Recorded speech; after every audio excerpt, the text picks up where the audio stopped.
আপনারা কি কখনো মাটি পরীক্ষা করছেন? সার তো দেন, সার কাছে পান দেন, কিন্তু 70 টাকাতে মাটি পরীক্ষা কখনো করেননি। আমার মাটিতে কি কি লাগবে, শুধু একাধারে মাটিতে সার দিয়ে যাচ্ছেন, যা লাগবে না তাও দিয়ে যাচ্ছেন, তাই না? যদি মাটির জবান খুলে দিত এই সময়, মাটি চিল্লায় বলতো যে আমি আর সহ্য করতে পারতেছি না।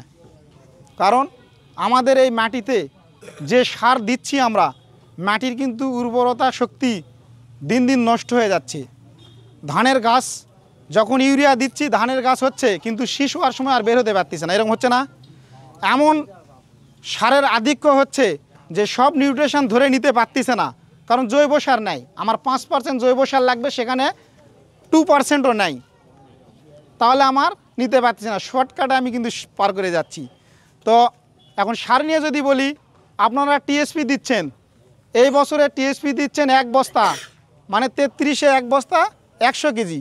আমার এখান থেকে জমি নিবে কয় কেজি আপনারা কি জানেন? আমার 10 থেকে 20% টিএসপি প্রথম বছরে জমি নিতে পারে। 8টা কি হয়, তাহলে 100 কেজির মধ্যে 20% যদি হয়, আমি সর্বোচ্চটাই ধরলাম 100%। 100%-এর মধ্যে 100 কেজির মধ্যে 20 কেজি নিচ্ছে 20%-এ, তাহলে আর 80 কেজি কী হচ্ছে? আর 80 কেজি জমিতে থেকে যাচ্ছে। পরবর্তী মৌসুমে নিবে এখান থেকে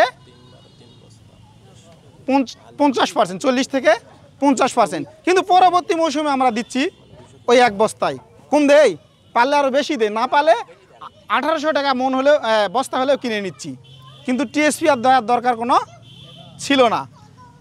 এমনি করে আপনি যদি জিপ সার 1 বছরে একবার দেন, পরবর্তী সিজনে দিতে হবে না। জিঙ্ক পরবর্তী সিজনে দিতে হবে না।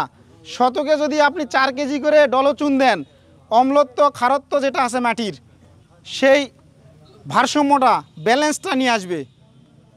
আবার যদি আমরা মাটিতে সবুজ সারের একবার চাষ করি, যে পতিত সময় থাকে, তাহলে আমার 10.5 কেজি ইউরিয়া, 4.5 কেজি, মানে টনে আর কি, 4.5 কেজি টিএসপি এবং প্রায় 7.5 কেজির মতো এমওপির কাজ করবে।